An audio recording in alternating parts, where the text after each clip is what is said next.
They said it was a flagrant foul. Then they said you wind up and with force. Like, how else do you go to the basket?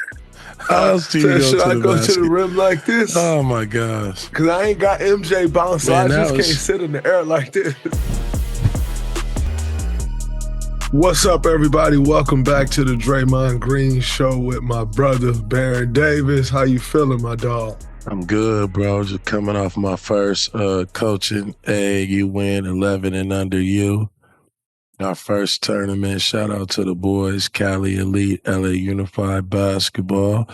What's up with you, my dog? You been balling, man. I appreciate it, bro. But first, 11U, that was y'all first tournament? That was our very first tournament. And y'all won the first one? Yeah, we won the championship by like 30. Are y'all elite or was the competition not that good? The competition was good. I think it was a mix of both, right? I didn't know, like I wasn't expecting what type of team I was going to have, right? Outside of like my kids, they friends, and like some of the kids I coach in flag football, but like them kids got game. Like real game, like left hand layups, Euro step, you know, everybody shooting threes. I was watching the baby Warriors. I was just trying to get them to play defense, man, and pass the ball to each other. Because, you know, these young dudes, they be looking for them stats. Everybody want to shoot threes. Everybody want to, you know, get the highlights, dribble between, you know, two or three people and make a highlight. So I was just on them about defense, contesting shots, rebounding, and passing the ball. That was it. And we won. I was happy for him. That's fire. Your son nice? Yeah, he gonna be nice. He's good. He's good. He's a good compliment to the team. He had 4 threes in the championship, though. Oh, he shoot that thing. Yeah, I guess. Point guard? I mean, point guard. He could play point. He could play two. My whole team is guards. Okay. They all guards. Yeah, I got all guards. I need some big kids. I need some bruisers.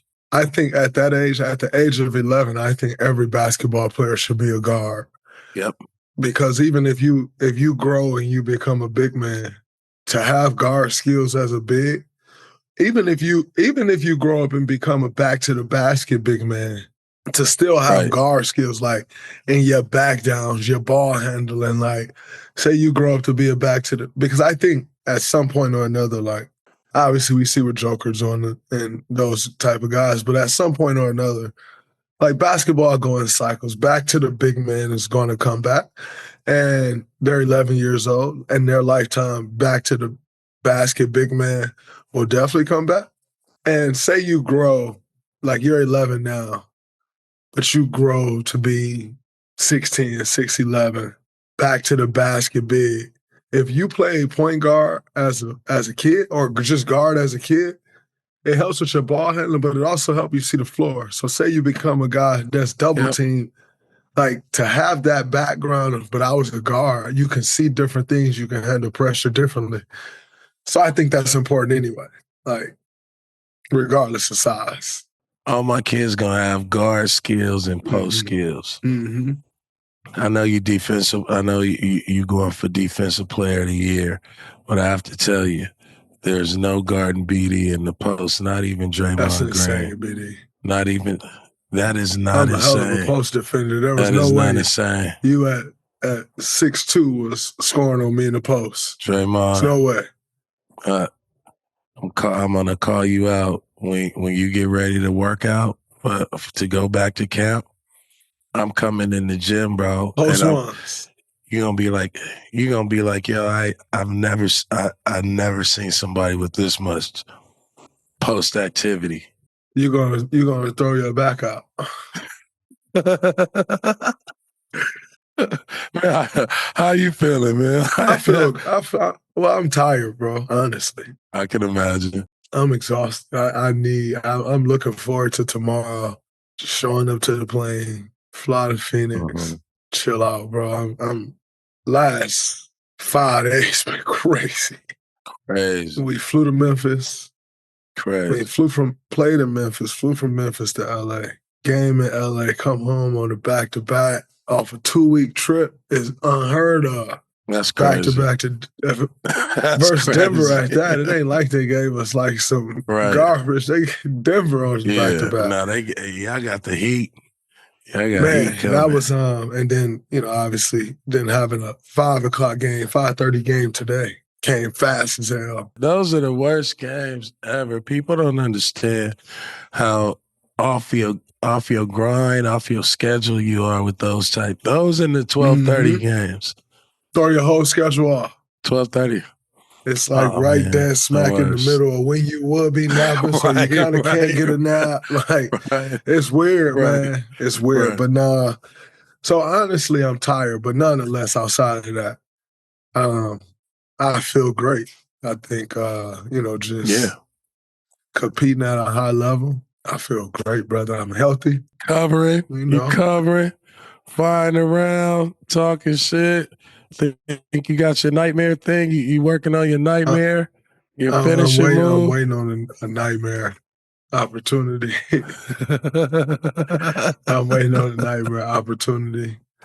But yeah, bro. I think I feel good about the Dubs. It's that time.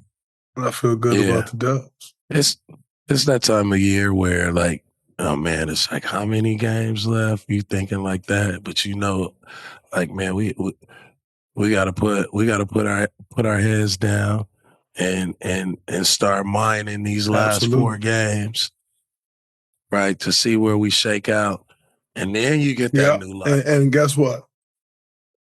An opportunity to have a 50-win season.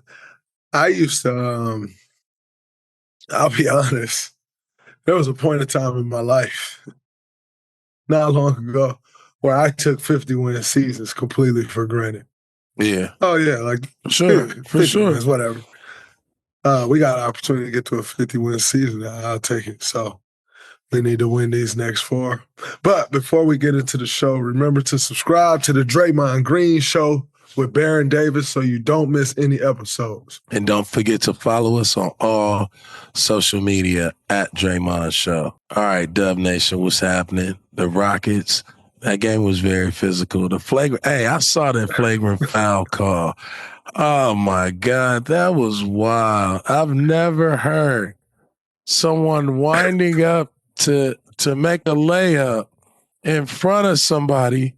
Man, that right there. Once I saw that, I was like, okay, something ain't right. Something is not right. Like, first of all, it's a foul and an and one. Nobody tells you to stick your nose in grown folks' business, meaning you don't lead with your face, and you off balance, and you fouled. So I don't understand how you got an offensive foul at 1. Then, on top of that, they said it was a flagrant foul.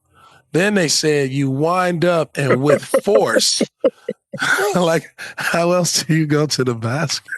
How else do you go to the basket? Should I go to the rim like this? Oh, my gosh. Because I ain't got MJ bounce, so I just can't sit in the air like this. Anybody else. Like, that was one of those, anybody else, it would have been, oh, you okay? Like, they would have called an and one. They may have called it an offensive foul. But because it was Draymond Green, they said it was a wind up with force. That's defamatory. And you were one step away, and you made the layup. Man, that's wild. By the way, that actually wild. changes that game. That game goes. It's a huge play. Huge play. Right, because it take all the time away. I'm watching the game, so I'm watching everybody reaction on the bench, and it became a debate, right? It became almost like a debate, and it deflated all the energy. It did, and it was my fifth foul. And it was your fifth foul. That's crazy. That's crazy. When I heard the technical foul, and the technical foul on because I want the position too. Because in that case, the Karolinko dunk was a flagrant That's a fact. foul. Flagrant, like, I don't know, man. That's a flagrant. For that to be a flagrant foul, for it to not even be an and one. Number one, he's running underneath me and then don't jump. So for it not to be an and one is actually and crazy. Almost slip. It's almost actually crazy. Under you. All right. That's fine. Cool. Moving on. To then get a flagrant foul. The flagrant foul wasn't necessarily what killed me. What killed me was the description. Explanation. This man, and the way he said it, the way he announced it, wound up, like he busted you for wound a crime. Up, deliver with force. Like I'm just not sure how else to go to the basket. That was ill. Yeah, it definitely changed the game. But I didn't like nonetheless, that changed a lot. I think after that, it definitely was deflated, and we just didn't have enough in the tank. I think the Denver game was really a scheduled loss. Denver sitting in San Francisco waiting on us to get back. We get back home off a 2-week trip and have a game the same day. We got home. I didn't make it home till like 3 o'clock that morning. And nonetheless, we dug deep and we found a way to get that game. I think all of that eventually caught us tonight. Like the energy. It's just legs, dead legs. Like we gave exactly. Like first quarter, I could barely get up and down the court. My legs were so dead. And we go back on offense. I'm just standing back there watching, like, shoot it. So I could be back here on defense.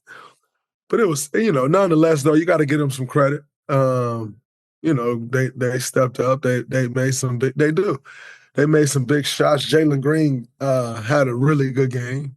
Dylan Brooks played well. Amen Thompson, I've been a fan of him. He's so athletic, and he's just getting more and more confident. He's starting to see more and more pictures develop. So I think he really the key to that team. And then Jabari had a good game off the bench. So you gotta get him. Şengün played well. So you gotta give them some credit. They played well across the board. They got talent, man. They got talent. They're young. They athletic. They got a lot of skilled players. They tough. They play tough. Absolutely. Play tough. They don't back down. That's what I like about them the most, is they're not backing down to nobody. Facts. But if this is a team that we see in the playoffs, I like how we match up. I like we got experience in the playoffs. Like I love our chances we see this team in the playoffs, but they do play us tough. The finals are here, and the only thing for certain, it's the last time to bet on college basketball this season. We've got amazing games. Duke and Houston, wow. Auburn, Florida, double wow. Been an amazing ride to get here. Unexpected happenings. Get in on the action. DraftKings Sportsbook, download it. Takes 90 seconds. Live betting, promos, exclusive content, parlays. DraftKings, the ultimate college basketball destination for March. If you want to make your first bet, make it simple. Check out the matchups. Pick a team to win. After the game, Jimmy Butler mentioned Steph Curry, that I've never seen an individual get fouled more than he gets fouled. And one thing I found interesting was most of it is off the ball. Please break that down, and why is that true? Well, it's definitely true because I think they fear Steph just as much off the ball, if not more, than they do on him. Because off the ball is where he causes so much havoc. And Jimmy, with the statement that he made, is very true. I think he's always being grabbed and held off the ball because you don't want to get a step behind, so everybody just grab and hold him.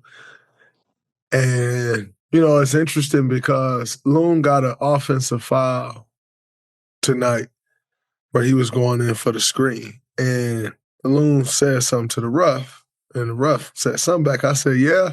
I said, the problem is it is an offensive foul. I said, but you're just letting the guy hold him. So in order for him to get a screen, he actually have to go try to wedge in between this guy grabbing him. Right. And Steph, he has to go try to wedge in between that because he's just being held.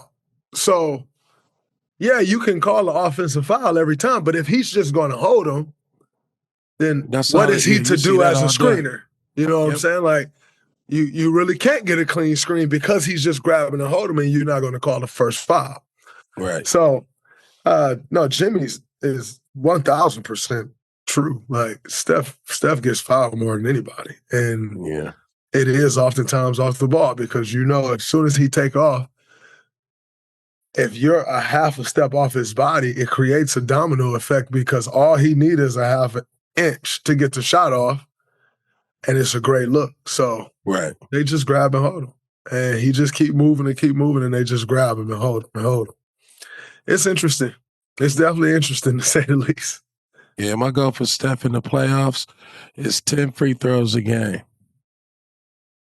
He should get 10 free throws a game. He earns them, that's for sure. He definitely, I want him to average 10 free throws a game just because he does get fouled a lot. And I think, a lot of times the referees just kind of let it slide, right? The grabbing, the holding, jumping under him when he's shooting. Like, people do whatever they can.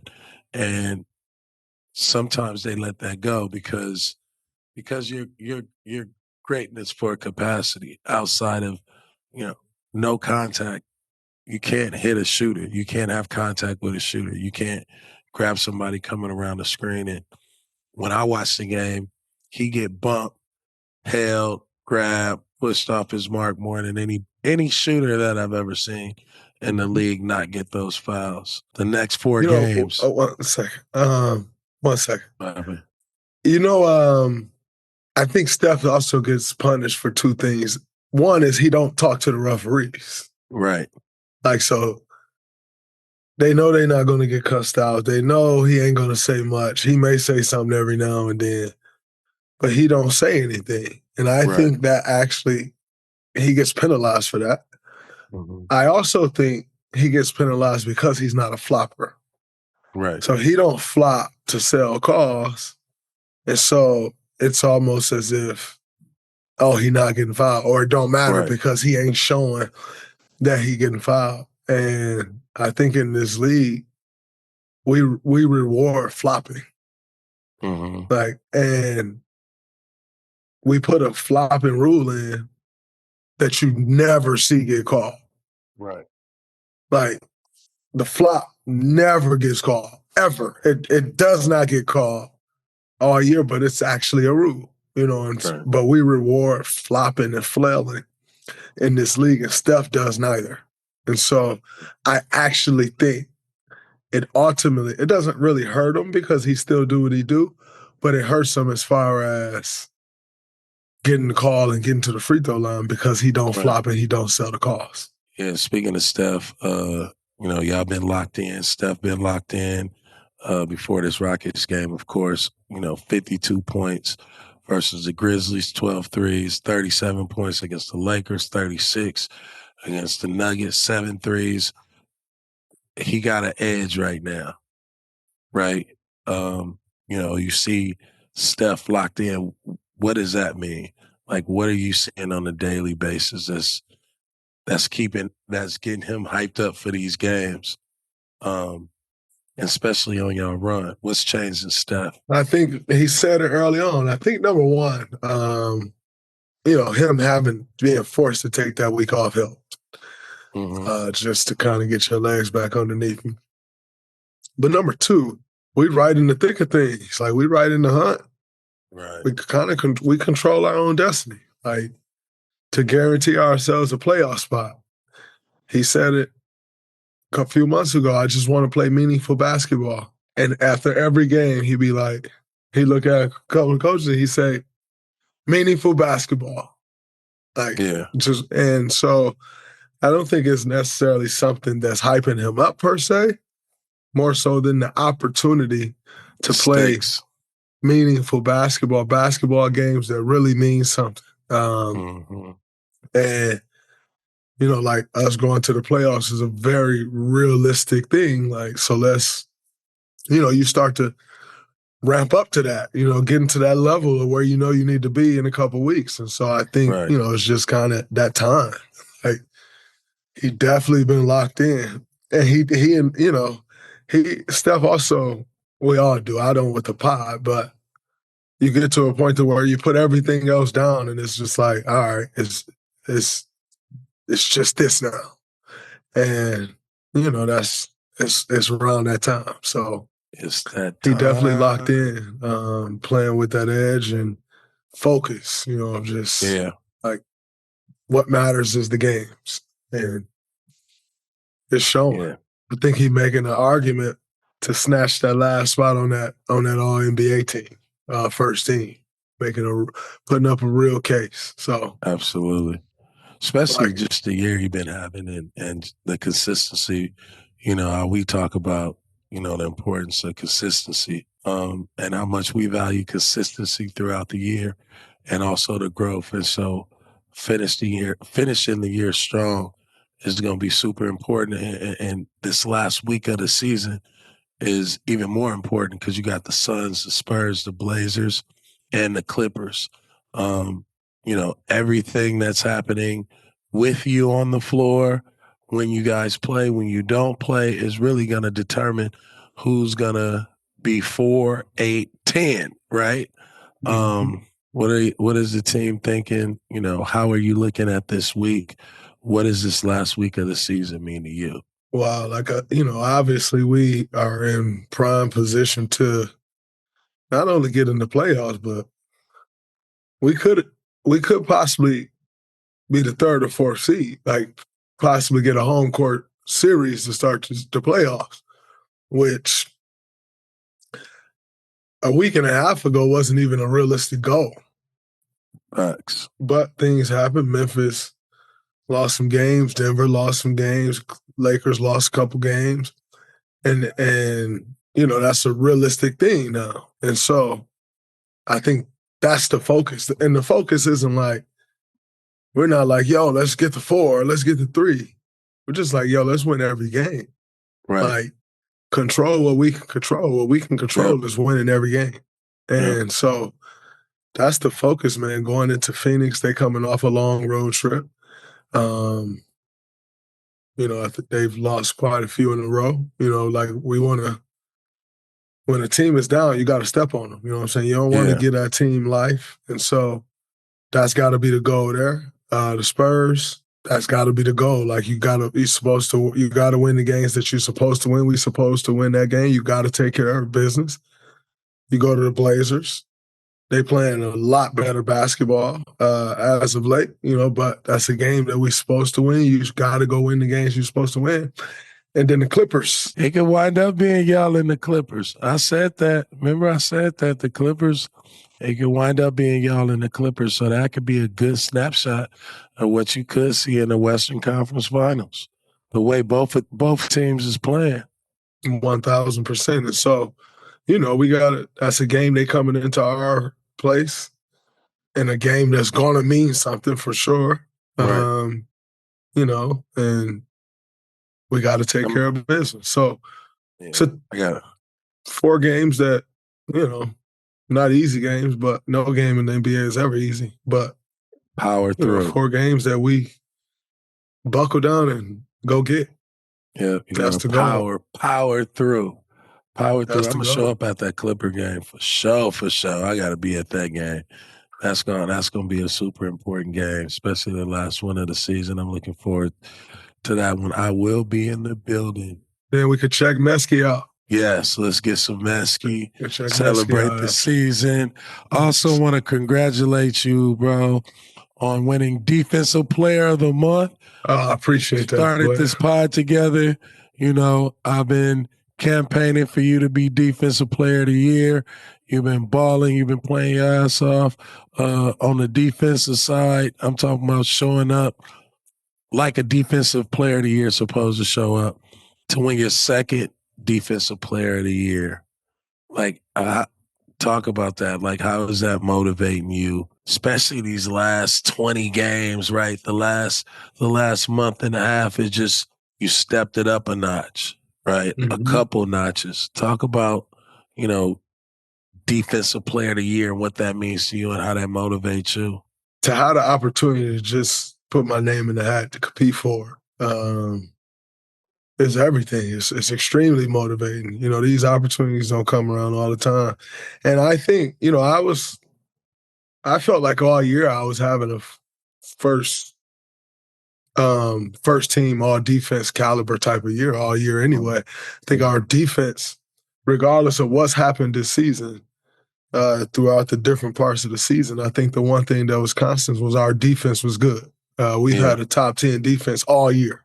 Yeah. And, you know, with Jimmy coming in, our defense has gotten even better. Our defense has actually been number one defense in the league, number one, number two defense in the league since Jimmy been here. So with that being said, to have to, you know, to know that, like, yo, I can really make a push for this thing, it's been extremely motivating. You know, just going into these games, having that added factor of like, yo, I really want to accomplish this. Like, I need to lock in and focus on what the task is at hand, you know, and so it's motivated the hell out of me. And like I said, to even be in the running, you know, at this point in my career, I'm grateful, man. I'm grateful. I'm grateful for my health, you know, to be healthy enough to compete at this level still. Like, but you know, I'm continue making my case. You've been a testament, you know, the whole season. You know, we watched the ups and downs, the injuries, you know, the doubt, the how you feel when I'm coming back, right? And, you know, now and then I feel good. Oh yeah, I'm feeling good. Yeah, I'm feeling my attitude changing, the vibe changing. We playing for something, and you know, you just keep elevating. Like the big shot against the Lakers, you hit the clutch, crunch time 3. That was big, but for me, it was the steal on Luka, right? Those are the plays that make defensive player of the year. Right? Absolutely. It's like a Heisman moment. Right. Right. Talk about that moment. Talk about that moment, because everybody gonna celebrate the winning shot, but not everybody celebrate that big steal or that winning defensive play. Talk about just that play in general and just what moments like that mean for somebody like you. You know, it's always fun to make those plays down the stretch, because the reality is they usually come on a Luka or a Joker, because those are the guys that's going to have the ball down the stretch, right? A LeBron, like, you know, they're in those moments. Very rarely are you taking the ball from the third option on the team. You don't have the ball in that moment, like, unless it was like a broken play and somehow you ended up with the ball. But like a broken play, if the third option got the ball on a broken play, it ain't highly likely that it's working anyway. And or fourth option or fifth, you know, like it's usually the created guys by have the the ball. first time. Yeah, it's the guys created have the ball by the first guy. Yeah, exactly, in those moments. And so to make those plays down the stretch, like, to me, I'm always looking for that moment. Like, it's my chance. You know what I'm saying? Like, to do what I do in the game how I can, you know what I'm saying? Because every now and then you may luck up and end up with a shot for a chance to win the game or tie the game or something like that, be off a broken play or somebody drove and kicked it. But more often than not, Steph taking that shot, Jimmy taking that shot, like, and that's just what it is. And so for me, in those moments, it's like, this is my game winning shot. You know what I'm saying? Like, this is how I can win the game. And I love having those moments. And so when Luka drove in, I'm watching the whole time, waiting for him to see if he's gonna expose the ball. Because if he exposed the ball, I'm going for it. And in those situations, like, I'm gonna go for it in a way where if I foul, you're just going to the line for 2 free throws. Yeah, no, for sure. And at that point in the game, I think 5 points at that time, 5 or 7 points. At that time in the game, if I foul you and you go on the line for 2 free throws, we don't care anyway. Right. Now, I'm not going to timidly reach and like give up an and one. I ain't going to do that. I'm going completely for the strip. That's a get right there. That's a get. Yeah, that's the only other thing that's going to happen if I miss this strip is I'm fouling you and your arm going down. Like, So, Bingo. to make that play in that moment, though, like I said, I'm always looking for that opportunity because I feel like as a defender, like that's the holy grail as a defender. Like as a defender, that's your Heisman moment. That's your game-winning shot. Like that's your, and so I'm always looking for those opportunities. Right, and good defense. I mean, good offense beat good defense. Great offense beat great defense. Sometimes good offense beat great defense. Right? We play an offensive game, so anytime you can get, the game-winning deflection or the steal. I remember I did that to T-Mac in the playoffs. Right? I think it was like game one. T-Mac game-winning shot, right? And I just came out of nowhere, stole the ball, and it felt better to me than hitting game winners, right? Not, I hit some playoff game winners, but that was like the moment where it was like, man, like T-Mac got the ball, like it's over, and that's like a Luka, that's a big get. Like, so for a defensive person, it's like, oh, I got one of the best people in the league.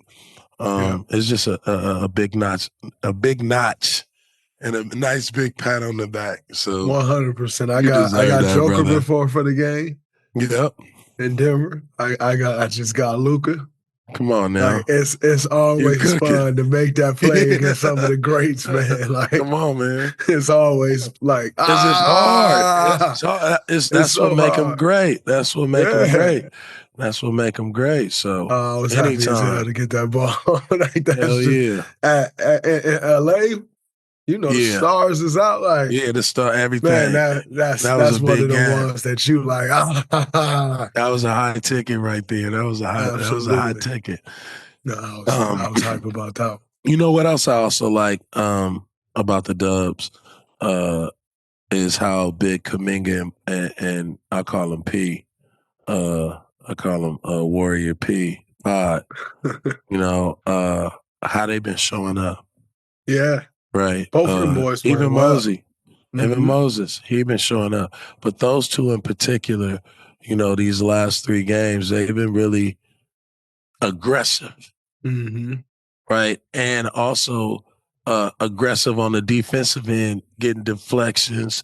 Saw Kuminga blocking shots, laughing about blocking the shot. Like, it looked like he locked in defensively. And so, I'm a firm believer that your defense create great offensive flow. And you can tell in these last 3 games that those 2 dudes in particular have upped it on the defensive side, and their offense is really helping, is a result of that. Absolutely. The effort they've been given on the defensive end is their offense is under direct influence of that. It's kind of how the game works, Like, you give it y'all on the defensive end, you're getting rewarded. But they've both been extremely aggressive. And like you said, Moses as well. Moses kind of been stepping up, taking that challenge of guarding the other team's best guard, you know what I'm saying? And so we need them to play well in order to make the run we want to make. So it's good to see them playing the way they playing, as confident as they are. Pod's been shooting the shit out the ball. Yeah. Which is great for us. JK been all over the floor defensively. He rebounding. And he getting up the court, you know what I'm saying? He getting downhill. So, it's good to see him taking that challenge, because when you take that challenge, as the playoffs start and he's taking that challenge, we know what he brings on the offensive end. That's how you earn your minutes. You know what I'm saying? I think at times we all feel like, man, you're just supposed to give me something. And we all feel like that. Like, that's just a natural thing, to feel at time. But like, what I'm watching him do right now is I'm watching him go take it. And I'm watching him go take it really for the first time in his career, where he like, I don't care about nothing else. This is what I'm going to do. And I'm going to make it so you can't take me off the floor. And you earn so much respect doing that, because like that was my path, you know what I'm saying? Like, I had to take that path in order to become who I've become. And so to watch him finally turning that corner and be like, oh no, I'm just gonna go do this and create my own situation. You really earn respect like that, not only from players, but you earn the respect of your coach like that. Yep. And so it's That's how beautiful you to do see. It's beautiful to see what he's doing. He just got to stay locked in like he's been staying locked in. That's it. Because, we about to make this run and we need everybody. Guy Santos also another young fella who's been playing extremely well. You know what I'm saying? He been balling too, scrappy. He been doing exactly. It seemed like everybody been falling in the role and saying, "Hey, this is how I'm gonna show up and bring my superpower to the team," and that's all you can ask for, right? Is for everybody to make some sacrifice to put something in the pot that's gonna make sure that this team is solidified, and that's on the defensive end. And then, as a result of that, everyone else will benefit offensively, right?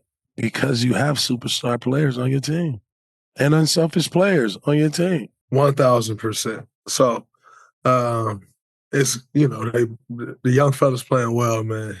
Right. It's great to see because we need it. Let's move around the league a little bit. The 4 through 8 race in the West for the final spots in the West is crazy. Really, 3 through 8. Have you ever seen a race this tight between those spots? Man, it's crazy. There have been races like this. I feel like some of it was last year or the year before, but this one right here is way different because it's going to be all about the matchups. Mm-hmm. It's all about the matchups. And this first round of matchups is anybody can be beat. Like the talent you get from, 4 through 8, right? And what they're fighting for that 4 or 3 through 8. All of these teams have been in 3 at some point, or 2 at some point of the season, right? Or 4 at some point of the season. So you got a lot of teams that are deserving of home court advantage. You got a lot of teams that play well with home court advantage. You have a lot of teams that play better on the road versus certain teams. So this race is going to be crazy because when the matchups turn out, then it's going to like you don't even have time to figure out.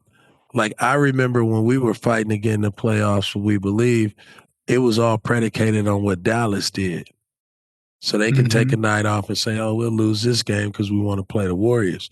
Right now, you can't position yourself and say, oh, I want to be 6 or 2 so I can get Houston or I want to get a matchup with Minnesota. You can't afford to take no luxuries because you could fall to 9. Mm-hmm. Yes, you can. Right. Yes, you And be can. playing, and you may have to play your way in. So you want to be a part of that core 6. This last week of the season is going to be some beautiful basketball to watch because people are going to really be putting everything they have on the line. I think this reminds me of that year. I can't remember the exact year. I think maybe like mid-2000s when KG was in Minnesota. They were the 8 seed. And I think they won like maybe 48 games or something like that. It was the 8 seed, right? That's what happened to us when we didn't make it. Yeah. And, like last year, I think we won 46 games and ultimately didn't make the playoffs, And so this reminds me of a year like that, where there'll probably be teams with equal amount. Like it'll come down to tiebreakers. Yes. Highly likely. Probably. Seed is going to come down to tiebreakers. For sure. And so it's crazy. But I was like, I was in the cold tub today, and I was looking at Houston's the remaining of their schedule. They play at the Lakers, at the Clippers, home versus Denver for their last game. And I said, man, what do the NBA know that they got this schedule? Like, how did this happen? And they got it cracking at it's the end. Crazy. Like, you look at the 4 games we just had where it was like Memphis. It was up. Lakers. Denver. Houston. Like, how did they nail this? Us versus the Clippers, the last game of the season. Like, it's crazy. It's crazy how it all worked out, man. But storylines, baby. Absolutely. AD back, storyline, game winner, fighting for a play-in position. You know, like, it's cracking right now. Yes, basketball is cracking. Yes, it is. Shout out to the NBA. You're doing it again. Shout out to the NBA. Melo, first ballot Hall of Famer. Congrats. Yes, sir. I FaceTime Melo as soon as I saw the news. He didn't answer. I just saw my phone earlier today. He called me right back. I never seen it, so I need to hit Melo. But happy as hell for Melo, man. First ballot Hall of Famer. Rightfully so, well deserved, as expected, but you can never be too sure about that, you know. And I'm happy as hell for Melo. I know you played with Melo during the Knicks tape era. First, you know, prime time. That's what I call him. What's something you remember about playing with Melo during that time? I think at that time, Melo, there was a big misperception about Melo not being a team guy. Melo was a great guy to be around, right? He wanted to win, right? Like, for one, you rarely find a superstar that wants to, all the pressure, right? Like, that man don't feel no pressure, right? And I would say in my Knicks tape era, we all became like a tight bond. Yeah. So Melo was prime time. We knew that Melo is the dude that's gonna go out and can get 50. For sure. He can sneeze and get 50, but he was generous with his celebrity. He was generous with his aura. He was generous with his light, right? That's what really allowed the Knicks tape thing to happen, right? Because when Melo was bought into it, everybody else was bought into it. And we was all, I'm telling you, man, we was like a rap crew. Like, we were moving around like a rap crew. And it was ride or die, right? Like, no matter what problems we got into on and off the court, like, we was all together. Like, off the court, we was just hanging. You know, he treat everybody to dinner. On the court, you know, he was at a time where he wanted to win a championship. So to see him transition to, like, with Mike Woodson, and it's like, what do I have to do to be a champion, right? To take that step and to see that, you know, what we had with the Knicks tape era, I thought they had, you know, similar to what they have now, like an opportunity to move towards getting to the championship. But I say, as far as like one of the coldest scorers and somebody don't even need a dribble to get a shot off, you know, pressure is nothing to this man, right? A double team is nothing to this man. And to see my boy Prime, I remember when I was like 24, 25 going to Baltimore, and he was chilling on my homeboy couch. We was just talking about hoop. Then the night before he won the NCAA championship game, he was at my house in New Orleans before the Final Four. I went and scooped him up. So, you know, to see somebody that you've been a part of their journey and then to be their teammate, to see their evolution, right? As a Hall of Famer, I mean, first ballot, he is well deserving. Then when you look at all the points, there's a lot of points. Steph Curry just passed Reggie Miller. Yep. Bro, that's a lot of points. That's a whole bunch of points, like, man. When you think about Steph Curry, it's like, damn, Steph Curry, what, 24 now? Yes, 24. You think Melo top 10. Top 10. That's a lot of points, bro. That's a lot of points. That's a lot of buckets. First ballot, indeed. No That's question. Like 40 on an off night type shit. like started off the game and somewhere found a rhythm and ended up with 40. Yeah.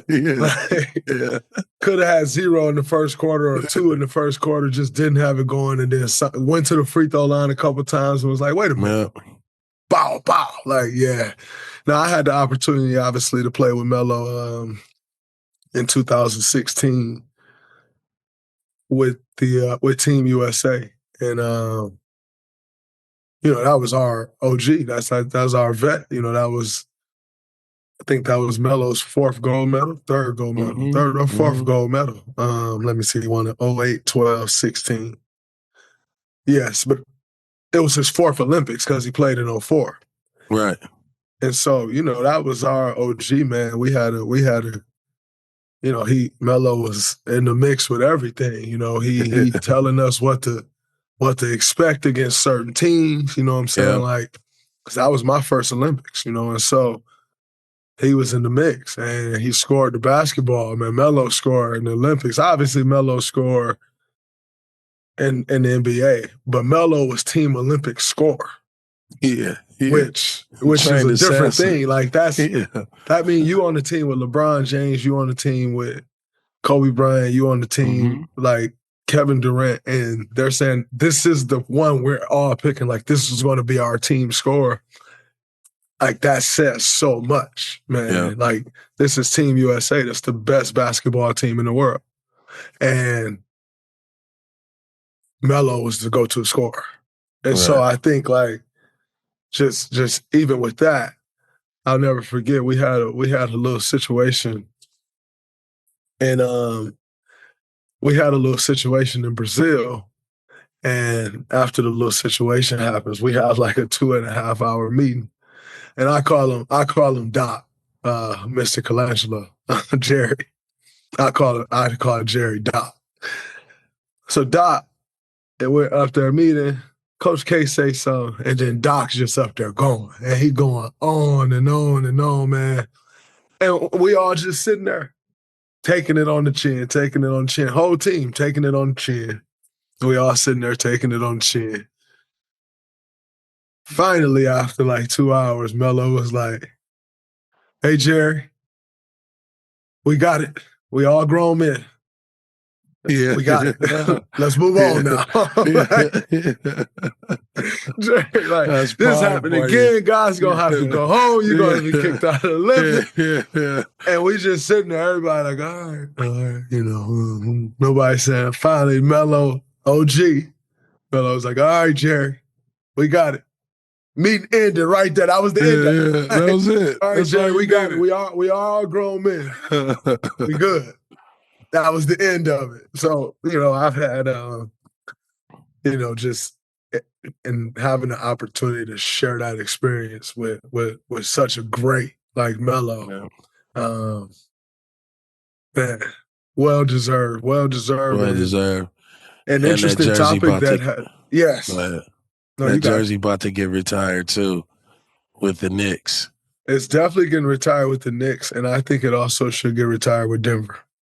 I do too. I think the reason I think it should get retired with Denver is because Melo spent just about the same amount of time with Denver as he spent with the Knicks.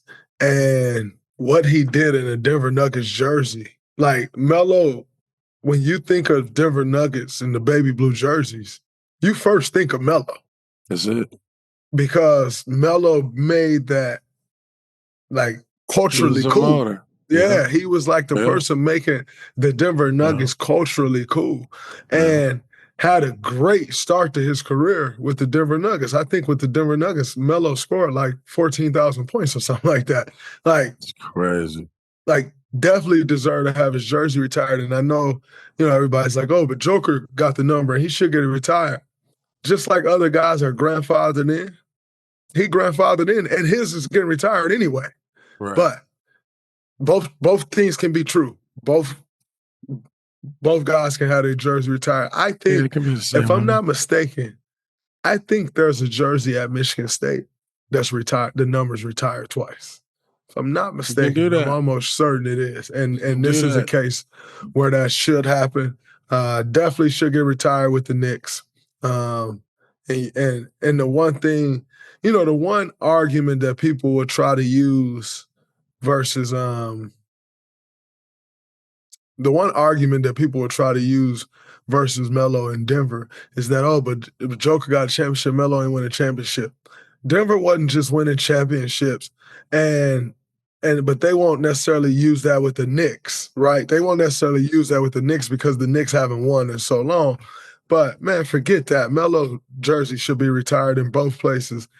And I hope both of those places we are the game and get retired against. Dwight Howard named to the Hall of Fame as well this weekend. Shout out to Dwight, one of the most dominant centers. I mean, you know, you talk about somebody who was just a freak of nature, right? You know, just athletically gifted, smart, right? Knew how to cover. You talk about, you know, defensive player of the year. You was scared to go to the hall because he was sending it to half court, right? And, you know, when he first got in the league, he was a force. Yes, like, it was impossible to stop Dwight Howard. Impossible to stop Dwight Howard. And to see him being honored in this way as a champion, as an Olympian, I always said that he should definitely be a Hall of Fame based on, you know, his dominance, right? His dominance for I would say his peak time in the league. And then also when he came back, for somebody to be so dominant, to come back and be a great role player and want to be a role player is a testament also to his character and his teammanship. Absolutely. No, man, congrats to Dwight. I got the opportunity to play against Dwight with the Lakers and then with Houston. I'm almost certain I played Dwight with the Lakers. Yeah, I played Dwight with the Lakers and then with Houston. But Dwight, like you said, always was a force. Defensively, the way he held the paint down, offensively, gifted, dunks, developed a jump hook. Didn't start his career with a right-hand jump hook, developed a jump hook. Like Dwight, man, I'm happy to see him get his due because I also thought Dwight should have been on the top 75 team. Me too. For Dwight not to be on the top 75 team, I thought that was crazy. Like that didn't make sense to me. And so to see Dwight get his due, I hope this is fulfilling for him because, man, did he earn it? And he deserved to be celebrated. I think a lot of people has tried to throw dirt on Dwight's name like Dwight wasn't him. Yeah, and Dwight was that guy. You know what I'm saying? I don't like that. A lot of people done threw a lot of dirt on Dwight's name, and I don't like it. So to see him get his due, I'm extremely happy for Dwight. Well deserved. Had playoff battles against Dwight. Shout out to him, man. Also, shout out to the rest of the class. Yeah. Dwight's actually going in twice. So is Melo. They're both going in with the 2008 U.S. Olympic Redeem Team. That's fire. They both played on. So shout out to them for that. We got WNBA icon Sue Bird, Maya Moore, Sylvia Fowles.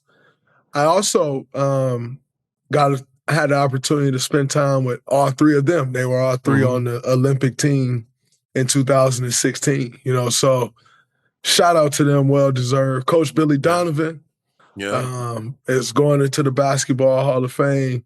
Referee Danny Crawford. That's my guy. Going into the I like Danny as well. I played against Danny's son, Drew Crawford, at Danny look at you like this. At Northwestern. Yeah. So I like Danny a lot as an official.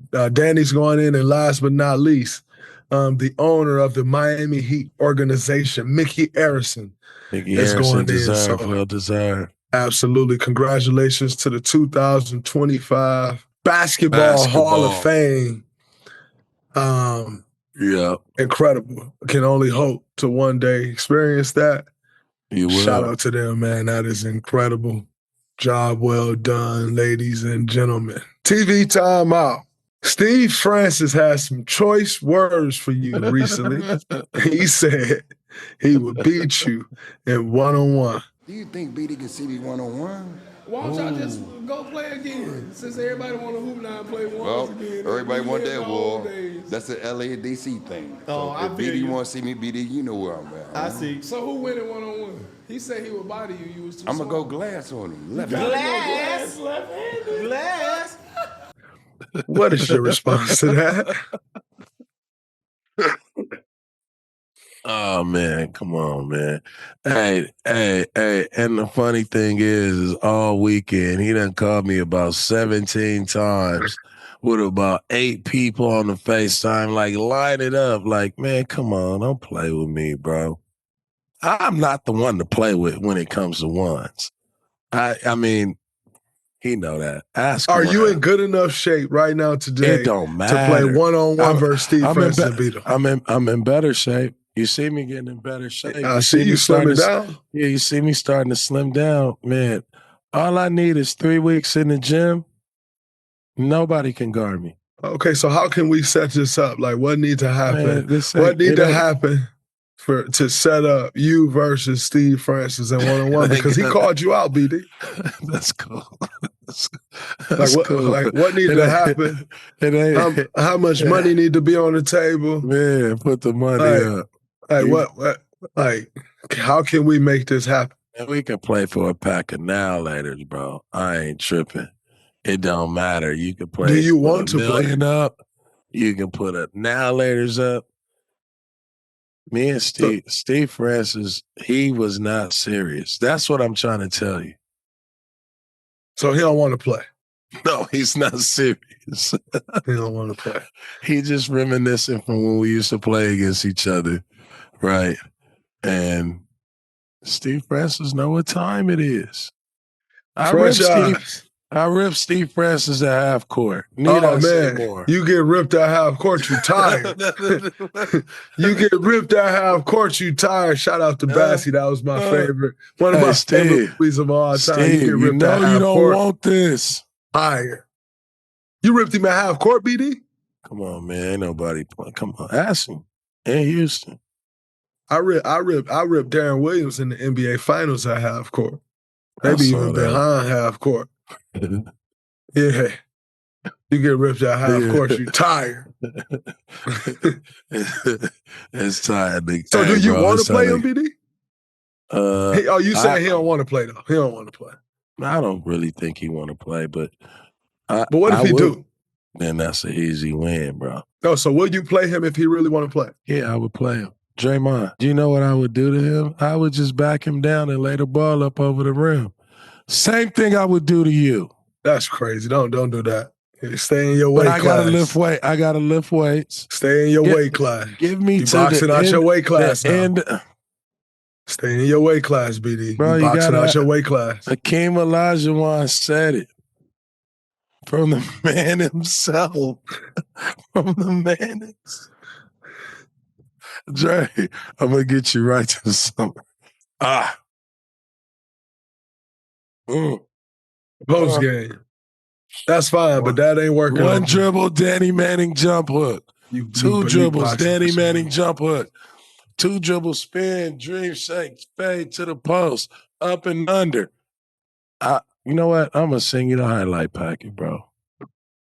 I don't care about your highlights. You boxing out your weight class, brother. This is different. You better go play. Don't franchise. You got this man. So you see how I feel about Steve Francis. Now it's hard for me to believe that you really believe what you're saying about franchise, because I know you don't believe what you're saying to me. Bro, anybody. Just throw out a name.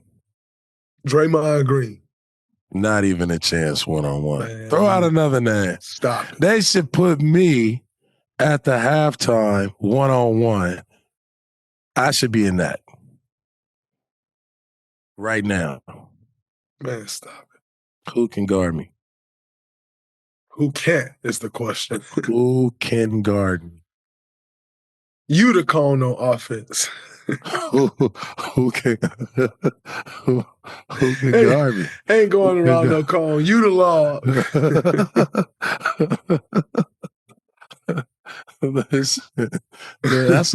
That's all I see.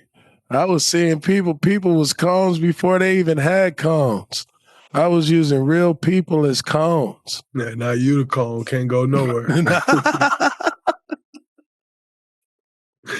Brother can't go nowhere. Shot. He just standing Hey, all I got to do is put Steve Francis on his hips and his knees going to buckle.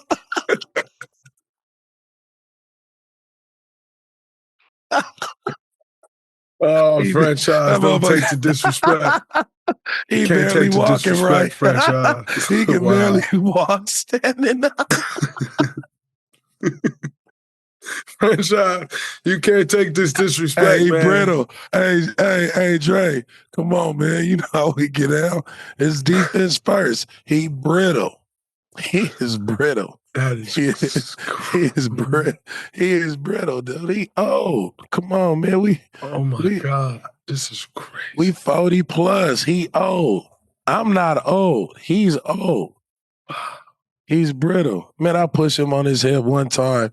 Boom, it's over. Franchise, don't take this slander, man. Don't take this slander, franchise. Hey, he done so. Hey, listen, he done. We ain't even gonna get no crossover. Ain't gonna be no crossing over, no moves.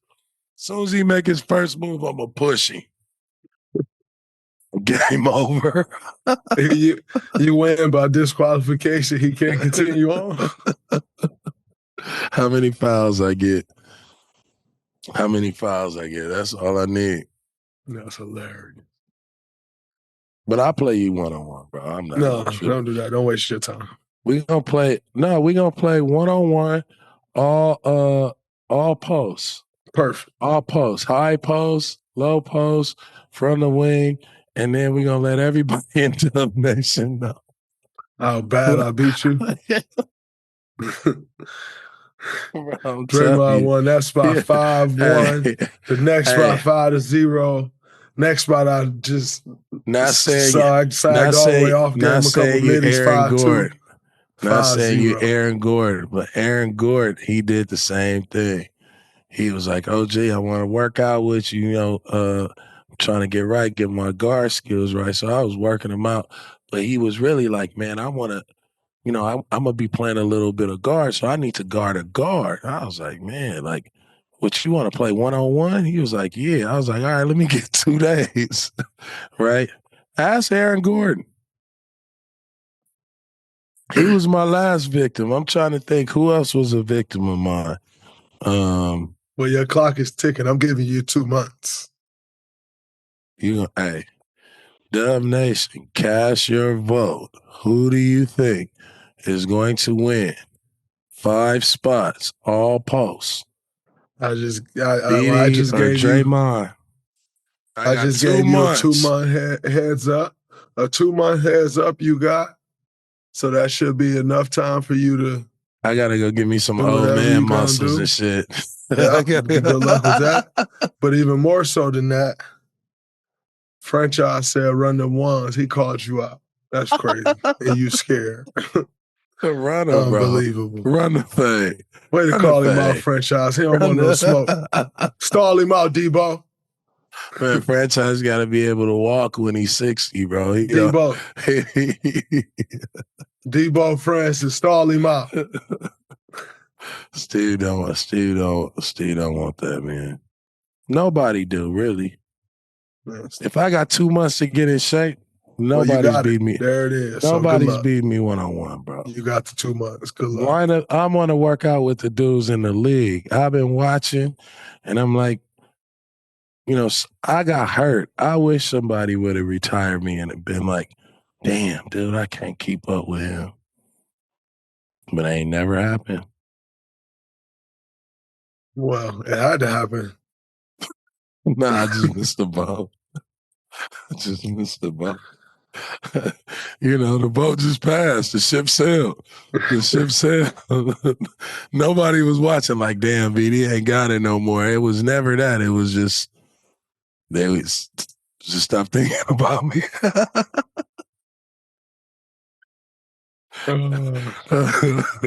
Everybody else was in line. I didn't know I had to be in line too when it was time to fill out them training camp roster spots. Got him on out of here. Get him up out of here. Oh, man. All right, lastly, JJ Redick recently talked about how he doesn't like the Most Improved Player of the Year award. I don't like that award. Just call it the high draft pick that he's on a max contract and now is an all-star. Just call it that award. Who's that guy? Because that's what it's become. If you were making the case for Austin. Am I wrong? But he wouldn't be that guy. John McClain won it. Bobby Simmons won it. No, I'm saying that's what it's become. What? But we could. You could No, I'm speak just to saying the voters right 4 now. in the last 5 years. That's what it's become. Right.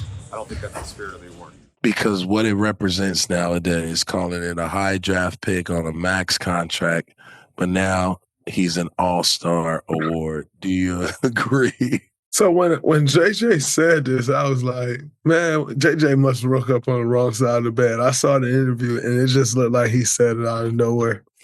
I mean, I saw his response, and it just looked like he said it out of nowhere. I was like, JJ could not have been having a good day today when I saw it. And then I went and looked up the list of who's won, and I was like, oh, my God. Yeah. Why did JJ Redick know this? I'm like, why did he know this? Like, because he got a point. Like, Big point. when you think of most improved, Mm-hmm. and you look at these guys, 15th pick, Giannis, which we can all agree should have never been a 15, but second pick, Oladipo. Pascal Siakam is one that I'd agree with. Pascal Siakam got so much better.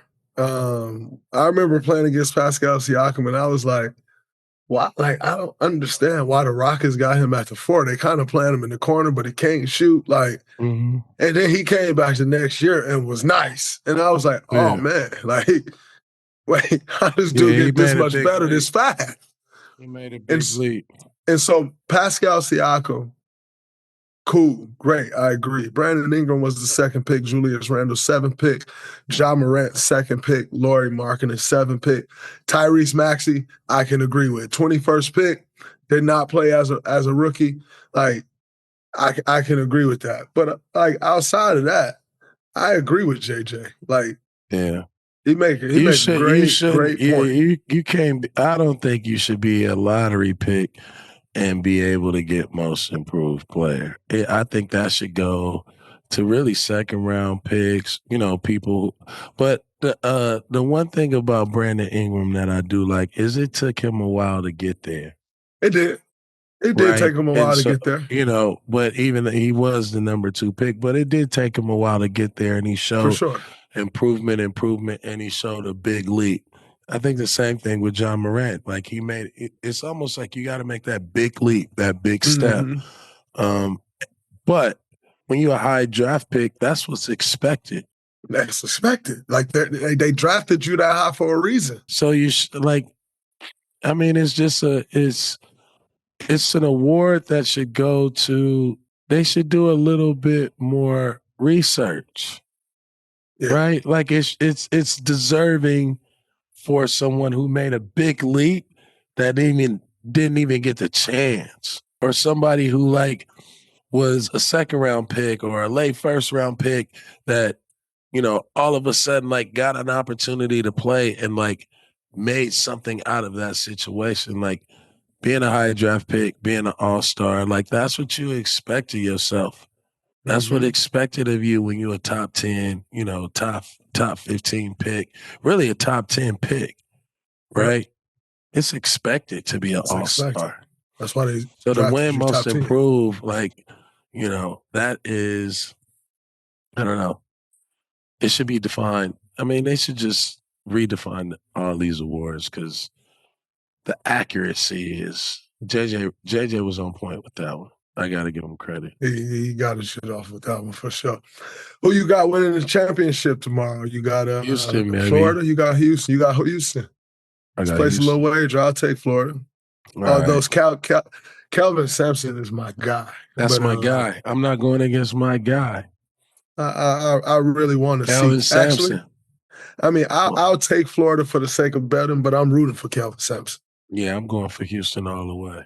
All right, bet. Well, then, what's the bet? Whatever you want, whatever the bet, whatever. Bet. I'll shoot you a text on what the bet is. Yeah, for sure. We appreciate y'all for tuning in. That's a wrap from this episode of the Draymond Green Show. with the legend Baron Davis.